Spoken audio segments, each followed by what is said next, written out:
man makarating, ikaw lang ang mamahalin. Habang buhay, ikaw at ako ang magkasama sa hirap at ginhawa. Habang buhay, sumpa ko'y ikaw lang, walang iba. Pangako ko ito. Habang buhay,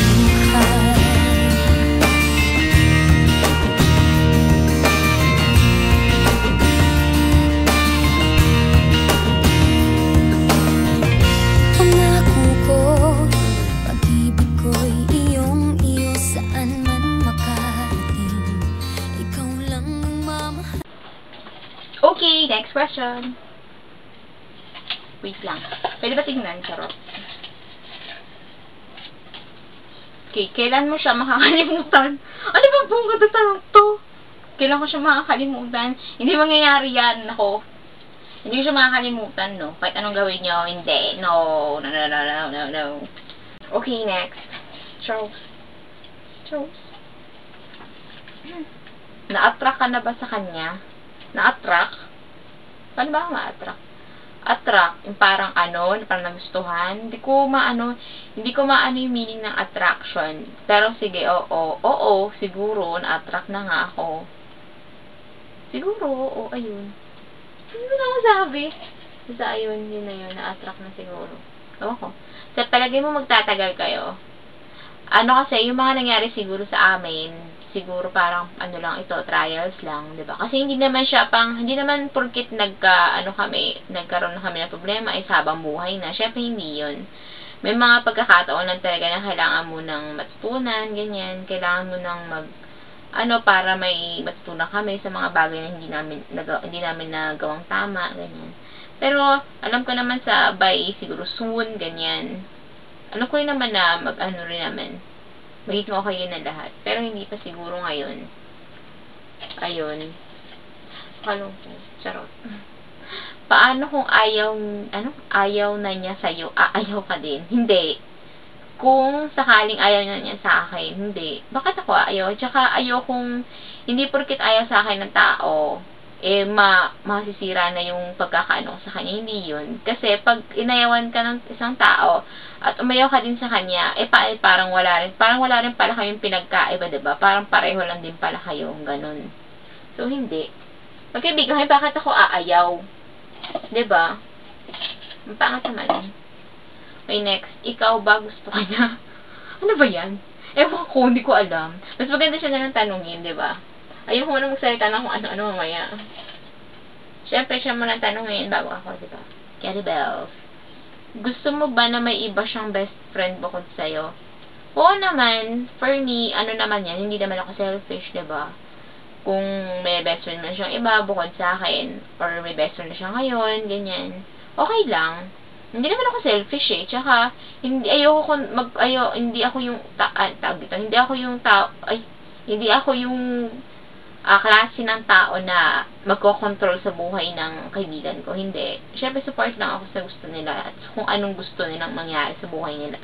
Buhay nila yan eh. Bakit ito pakikialaman, diba? Hindi mo na kagaya ni ni Diana. Basta kinontrol na, diba? Yung next question na. Ano namang naitulong mo sa kanya? Ano namang naitulong ko? Parang wala nga eh. Nabong ko. Siguro lang, parang yung lang namin parang happiness, gano'n, yun lang. Ano nga ba naitulong ko? Minsan nakapaisip na rin ako, ano nga ba naitulong ko sa kanya? Parang wala naman. Parang wala lang, ginulo ko lang yung buhay niya, gano'n. Parang mga tanga. Mahal mo ba siya? Oo naman, syempre. Mahal ko yun. Sobra pa sa sobra. Gano'n. Paano kung madapa siya, tutulungan mo ba siya? Siyempre naman, pabayaan ko siya dun, di ba? Pagtawanan siya ng mga tao. Siyempre, tutulungan ako. Ano ba tanong yan? Siyempre naman, no? Common sense, di ba? Gawain ninyo sa umaga, tanghali, hapon, gabi. Sa umaga, kami niyan? Nagkikita kami niyan mga 8 ganyan. Pero pag medyo umaaga, 7:30. Bibili kami ng palabok, merienda namin, merienda. Almusal namin pandesal. kakain kami. Tapos namin yan, badminton. Minsan nauna kami mag-badminton eh. Badminton muna kami, tapos kain. Kaya kain muna badminton yan. Mag-badminton kami yan. Parang walang kwenta yung laro.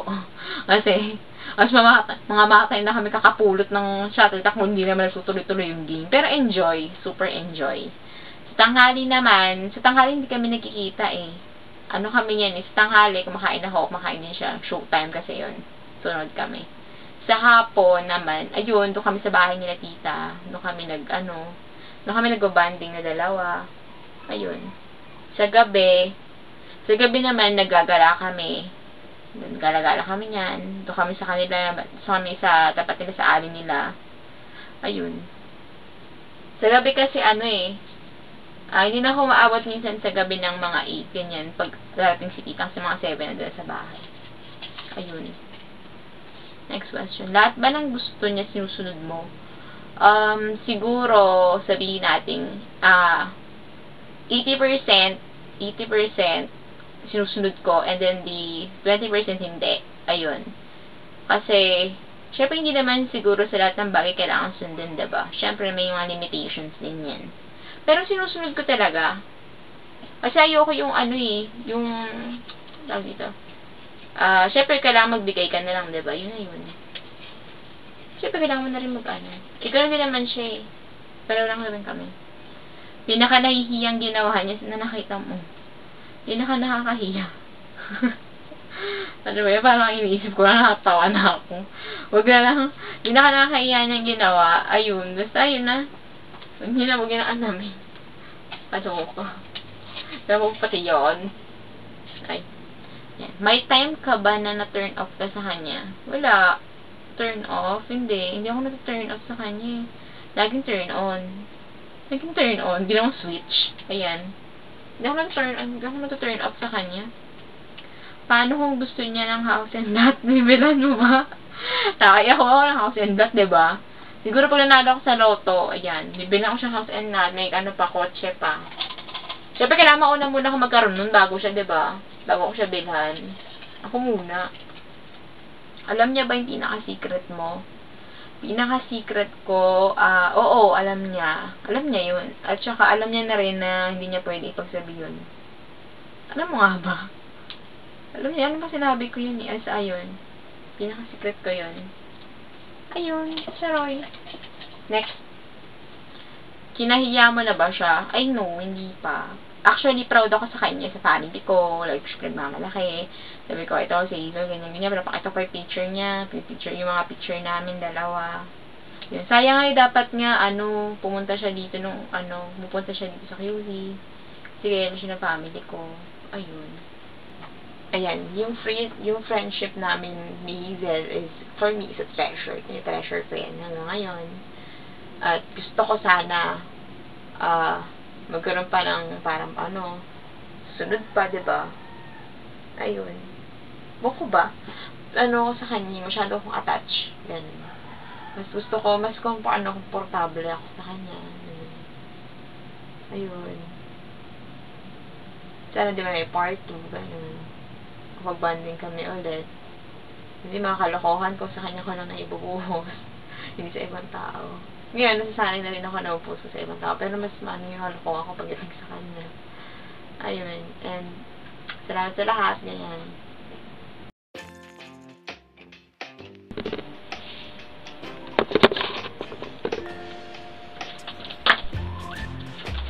Ay, ko leche.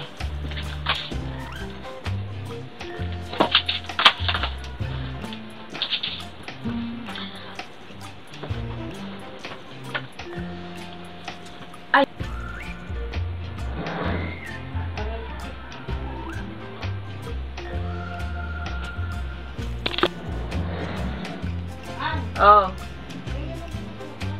Diyan sa ref. Wala.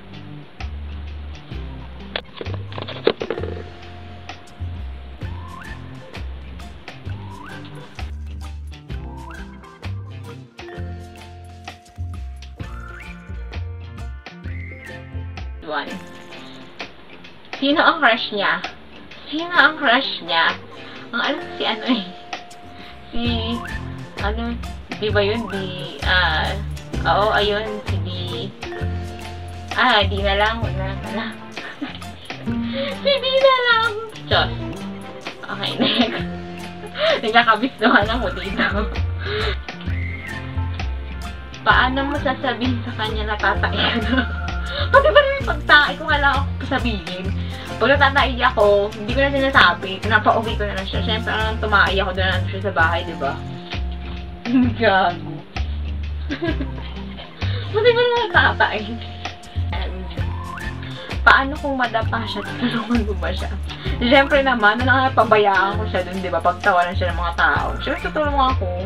Ano ba nga tanong yan? Siyempre naman, no? Common sense, di